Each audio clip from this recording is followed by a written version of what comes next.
84 लोग तो ऐसे थे जिन्होंने 4000 लोगों के नाम डिलीट कराने की एप्लीकेशन दी। और ये एप्लीकेशन तो उस वक्त की बता रहा हूं जब पहले ही अरविंद केजरीवाल जी की नई दिल्ली कॉन्स्टिट्यूएंसी में 1,48,000 वोटरों में से 42,000 वोटरों के नाम पहले ही काट के उसको 1,06,000 कर चुके थे।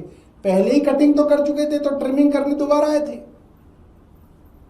1,48,000 से मुख्यमंत्री की कॉन्स्टिट्यूएंसी में दिल्ली में इन्होंने वोट काट के 1,06,000 कर दिए थे। मगर तब भी पेट नहीं भरा था, तो उसके बाद दोबारा से 6,100 के करीब और एप्लीकेशन डाली गई कि ये भी काट देते हैं, कहीं बच ना जाए अरविंद केजरीवाल।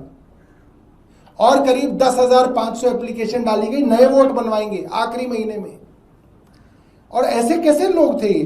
तरुण कुमार चौटाला 108 लोगों के वोट कटवा रहे थे, उषा देवी 22 लोगों के वोट कटवा रही हैं, राजकुमार 82 लोगों के वोट कटवा रहे हैं। और ये लोग वो हैं जो आके बोले कि हमने तो एप्लीकेशन ही नहीं दी और चुनाव आयोग को कोई दिलचस्पी नहीं कि इसकी जांच कराए। भाई ये कैसे चल रहा है? और ये पहली बार नहीं है। मैं आपको बहुत पुरानी, आज से करीब 6 साल पीछे ले जाऊंगा। 7 दिसंबर 2019 के लोकसभा चुनाव से पहले की बात है। अरविंद केजरीवाल जी ने और आम आदमी पार्टी ने पूरा कैंपेन चलाया था कि वोट काटे जा रहे हैं। और ये अरविंद केजरीवाल जी का ट्वीट मैं पढ़ दूं। Names of 30 lakh voters have been similarly deleted by BJP in Delhi. It seems BJP is doing it all over the country in active collusion with election commission.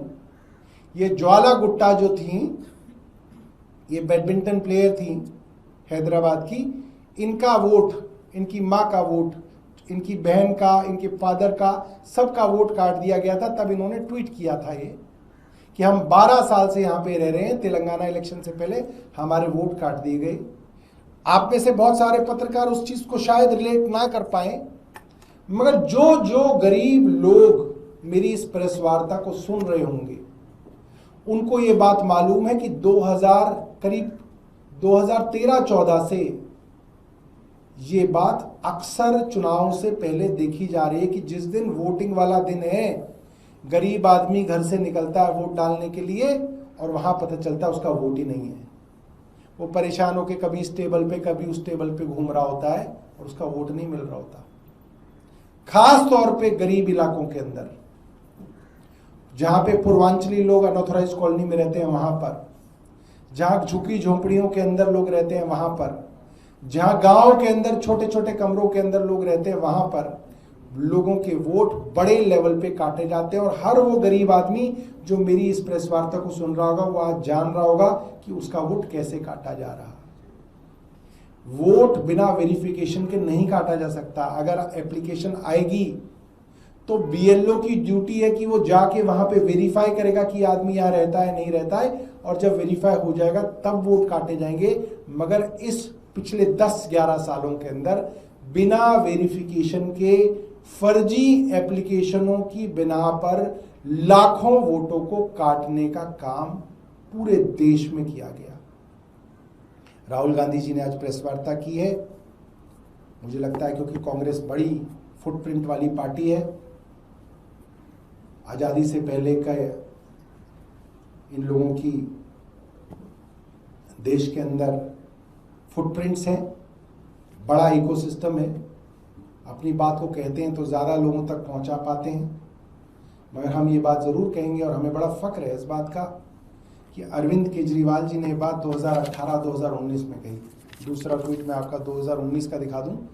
11 April 2019 किरण मजुमदार शॉ ने कहा, जो बेंगलोर की एक बड़ी उद्योगपति हैं, कि मेरी मदर का ID card, my mother's voter ID has been deleted on flimsy excuse that there was a report that she no longer lives at her address. She is so upset I can't tell you because she has been at the same address for 19 years. किरण मजुमदार शॉ अक्सर सरकार की आलोचना के लिए जानी जाती थी, तो जाहिर सी बात है प्रोफाइलिंग आसान होती है ऐसे लोगों के लिए। तो उस पर अरविंद केजरीवाल जी ने कोट करके कहा था, reports are coming from across the India that votes are being deleted have been deleted on unprecedented scale 11 April 2019। और ये जो मैंने आपको प्रेस वार्ताएं दिखाई, ये हमारी दिसंबर 2024 और जनवरी 2025 की प्रेस वार्ताएं थी, जिसमें मास लेवल पे डिलीशंस का काम किया जा रहा था। इलेक्शन कमीशन ने उसके बाद कोई जांच नहीं कराई, ना कोई जांच कराने की जो है कोशिश की। इससे साफ पता चलता है इलेक्शन कमीशन पूरी तरीके से कल्यूजन में सरकार के साथ मिलके काम कर रहा है।